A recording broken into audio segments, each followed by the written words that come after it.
ఓం నమ శివాయ. ఓం నమో నారాయణాయ. ఓం శ్రీ నరదృష్టి నివారణ కాళభైరవాయ నమో నమః.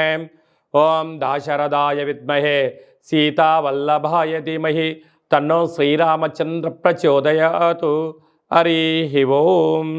మా ఛానల్కి స్వాగతం. చూస్తున్న వీక్షకులకు ప్రేక్షకులకు ప్రియ కాళభైరవ భగవద్బంధులకి స్వాగతం పలుకుతూ మమ్మల్ని ఎంతగానో ఆదరిస్తూ ఉండబడినటువంటి ప్రియ సోదరీ మణులు అందరికీ కూడా సనాతన ధర్మ వీక్షకులకు సంరక్షకులకు శ్రీరామనవమి పండగ శుభాకాంక్షలు.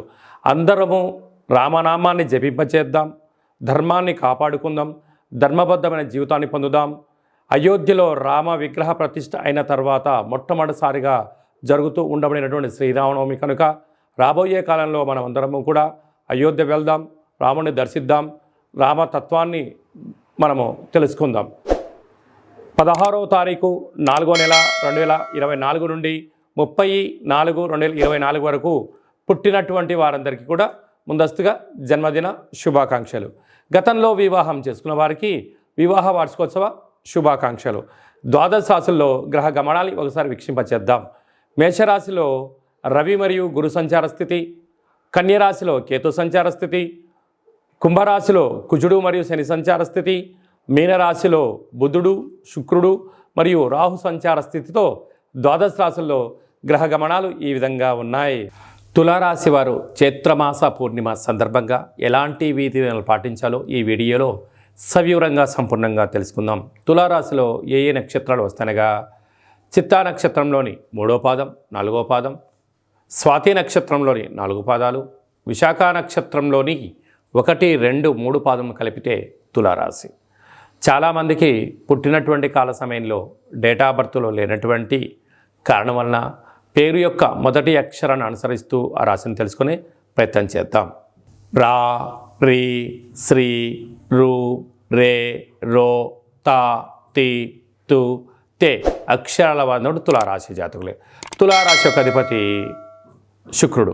వీరికి జాతకరీత్యా ప్రకారంగా 5వ స్థానంలో కుజుడు మరియు శని సంచార స్థితి, 6వ స్థానంలో బుధుడు శుక్రుడు రాహు సంచార స్థితి, 7వ స్థానంలో రవి గురు సంచార స్థితి, వ్యయంలో కేతు సంచార స్థితి ఉండడం వలన వృత్తులలో, ఉద్యోగాల్లో, వ్యాపారాల్లో, సాఫ్ట్వేర్ ఉద్యోగస్తుల్లో, చేస్తున్న సేవా రంగాల్లో చాలా సున్నితంగా ఆలోచించగలగాలి. మౌనం, ధ్యానం, ఆధ్యాత్మికత, ప్రతి విషయంపైన అవగాహన చాలా అవసరం. తొందరపాటు నిర్ణయాలకు ఇది సరైన సమయం కాదు అని చెప్పి గమనించాలి. మీ జన్మ నక్షత్రం రోజున అష్టమి పూర్ణిమ తిథుల యందున దూర, వాయు, జల ప్రయాణాలు పెట్టుకోకపోవడం ఉత్తమోత్తరం. అనవసర ప్రయాణాలు, ఖర్చులు పెరగడం, ఆవేశాలకు వెళ్ళడం, ఆర్భాటాలకు వెళ్ళడం, విందులు వినోదాల్లో పాల్గొనే పరిస్థితి చాలా అధికంగా ఉంటుంది. ఇలాంటి కాల సమయంలో అధికమైన ఖర్చులు పొంచి ఉన్నాయి కనుక వాటిని మనం నివారించగలగాలి అన్నట్లయితే ఒక తెలుపు రంగు క్లాత్లో నవధాన్యాలను మూటకట్టి ఆవు నీతితో దీపం వెలిగించి దిష్టి తీసి ప్రవహించే నీటిలో వేయడంలో కానీ, లేకుంటే తెల్లజిల్లెడ వృక్షం మొదల్లో వేయడం కానీ ఆవుకు ఏర్పాటు చేయడం వలన ఆయువృద్ధి, ధర వృద్ధి కలుగుతుంది. సాఫ్ట్వేర్ రంగం వారు, హార్డ్వేర్ రంగం వారు, చేతి వృత్తుల వాళ్ళు, వ్యవసాయ సోదరీమణులు, గృహ భవన నిర్మాణ కార్యక్రమం చేసే వారికి చాలా మంచి కాలం ఉందని చెప్పి గమనించాలి. ఏప్రిల్ నెలలో ద్వితీయార్థంలో ముఖ్యమైనటువంటి పండుగల గురించి క్లుప్తంగా తెలుసుకుందాం. 16వ తారీఖున చైత్రమాస శుద్ధ అష్టమి మంగళవారము, పుష్యమీ నక్షత్ర సందర్భంగా మనమందరము కూడా కాళభైరవ స్వామిని స్మరిద్దాం, కాలాన్ని అనుకూలంగా తెచ్చుకుందాం. గృహంలో వాస్తు, నరదృష్టి, యంత్ర, మంత్ర, తంత్ర, పరతంత్ర, తాంత్రిక దోషాలను తొలగించుకుందాం. కుష్మాండ దీపాన్ని వెలిగించుకుందాం. విద్యాకర్షణ, వ్యాపారాకర్షణ, జ్ఞానాకర్షణ తెలుసుకుందాం. అలాగనే కాళభైరవ స్వామి యొక్క స్మరణ చేయడం వలన అష్ట కష్టాలు తొలగిపోయి అష్టైశ్వర్యాన్ని కలుగుతుందని గమనించాలి. మీకు ఇంట్లో చేసుకోవడానికి కుదరకపోతే ఈ కింద మనం సంప్రదించినట్లయితే మన యొక్క దేవాలయంలో కాళభైరవ స్వామి యొక్క పూజా కార్యక్రమాలని మీకు ప్రత్యక్ష ప్రసారంగా కూడా చూపించడం జరుగుతుంది.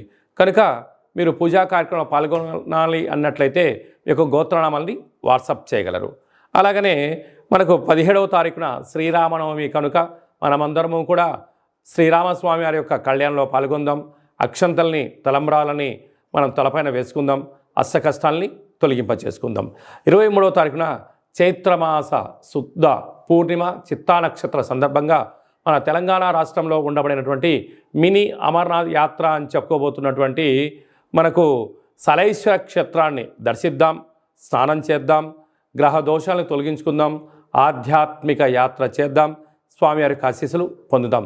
ఇంకనూ ఈ ఏప్రిల్ నెలలో ద్వితీయార్థంలో ఇంకనూ విజయం సాధించగలగాలి అన్నట్లయితే ఈ యొక్క పాత్ర కంచు పాత్ర అంటారు. అంటే మనకు రాసులు 12 ఎలా ఉంటాయో, లగ్నాలు 12 ఎలా ఉంటాయో 12 రాసులు ఇందులో అచ్చు వేయడం జరుగుతుంది.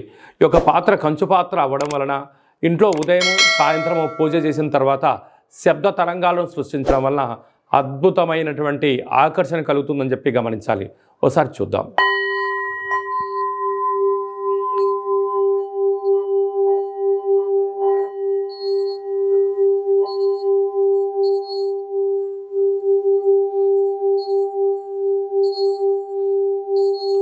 ఈ యొక్క శబ్ద తరంగాల ద్వారా మనిషి శరీరంలో ఉండబడినటువంటి 7 చక్రాలు వికసింపచేయడం, బయట ఉండబడిన లక్ష్మీదేవి ఇంట్లోకి రావడం, ఇంట్లో ఉండబడిన దరిద్ర దేవత బయటికి వెళ్ళడం కూడా జరుగుతుంటుంది.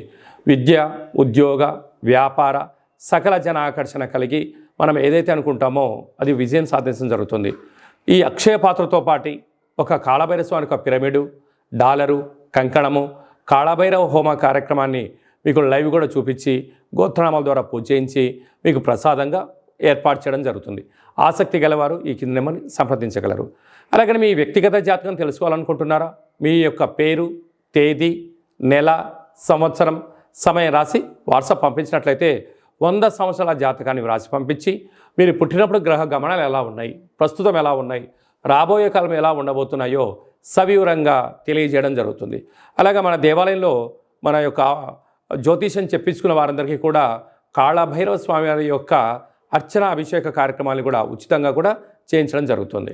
అలాగనే చాలామందికి పుట్టినటువంటి కాల సమయంలో డేటా ఆఫ్ బర్త్లో లేనటువంటి వారికి మీ పేరు యొక్క మొదటి అక్షరాన్ని అనుసరిస్తూ రాశిని తెలియజేస్తూ అలాగనే రమణ శాస్త్రం ద్వారా అనగా కాళభైరవ ఉపాసన చేత భూత భవిష్యత్ వర్తమానాన్ని గవళ ద్వారా తెలియజేయడం జరుగుతుంది. ఆసక్తి గలవారు ఈ కేంద్రమును సంప్రదించి అపాయింట్మెంట్ తీసుకొని సంప్రదించగలరు. మీ డేటా ఆఫ్ బర్త్లను వాట్సాప్లో పంపించగలరు. అలాగనే మీ అబ్బాయికి కానీ అమ్మాయికి కానీ ఎంత ప్రయత్నం చేసినా వివాహం అవ్వడం లేదా, ఎందుకు అవ్వడం లేదు, జాతకంలో ఎలాంటి యోగాలు ఉన్నాయి, జాతకంలో ఎలాంటి దోషాలు ఉన్నాయో తెలియజేయడం జరుగుతుంది. వచ్చినటువంటి వధువు వరుడు యొక్క జాతకంలో గ్రహ గమనాల యొక్క పరిస్థితులు బట్టి వీరిద్దరి వివాహ తదనంతరము సంతానము, విదేశానము, రాజసన్మానము, రాజయోగాలు కూడా తెలియజేయడం జరుగుతుంది. అలాగే మీ ఇంట్లో తరచుగా భార్యాభర్తలు గొడవ పడడం కానీ, ఇబ్బంది పడడం కానీ, ఒకరిపైన ఒకరికి అభిప్రాయాలు సక్రమంగా లేనటువంటి పరిస్థితులు ఉన్నట్లయితే మీ యొక్క ఇరువురు పేర్లను పంపించగలిగినట్లయితే జాతకంలో ఉండబడిన దోషాలను గమనించి చిన్న చిన్న రెమెడీస్ ద్వారా మీరు పార్వతీ పరమేశ్వరులాగా కలిసి ఉండేటువంటి సలహాలు సూచనలు కూడా ఇవ్వడం జరుగుతుంటుంది. అలాగనే మీకు పుట్టినటువంటి పిల్లల యొక్క డేటా ఆఫ్ బర్త్లు పంపించినట్లయితే నామ నక్షత్రం ఏది పెట్టుకోవాలి, ఏ మాసంలో ఎలాంటి పేర్లు పెట్టుకోవాలి, వారి యొక్క విద్య, ఉద్యోగము, తదుపరి భవిష్యత్తును కూడా సంపూర్ణంగా తెలియజేయడం జరుగుతుంది. కనుక అపాయింట్మెంట్ తీసుకొని సంప్రదించగలరు. అందరికీ శుభం, జయం, లాభం కలగాలని కోరుకుంటూ ఆశీర్వచనం. శతమానం భవతి శతాయు పురుష సతేంద్రియ ఆయుష్యేవేంద్రియే ప్రతిష్టతి ధనం ధాన్యం బహుపుత్రలాభం శత సంవత్సరం దీర్ఘమాయు. సర్వే జనా సుఖినో భవంతు, లోకా సమస్తా సుఖినో భవంతు. సర్వం కాళభైరవ దేవతార్పణమస్తు. ఈ వీడియో మీకు నచ్చినట్టయితే లైక్ చేయండి, షేర్ చేయండి, మా ఛానల్ని సబ్స్క్రైబ్ చేసుకోండి. నేను చేస్తున్న ఆధ్యాత్మిక వీడియోలు మీకు ముందస్తుగా నోటిఫికేషన్ రావాలి అన్నట్టయితే గంట సింబల్ ప్రెస్ చేయండి, ఆల్ అనే బటన్ కూడా తెలియచేయండి.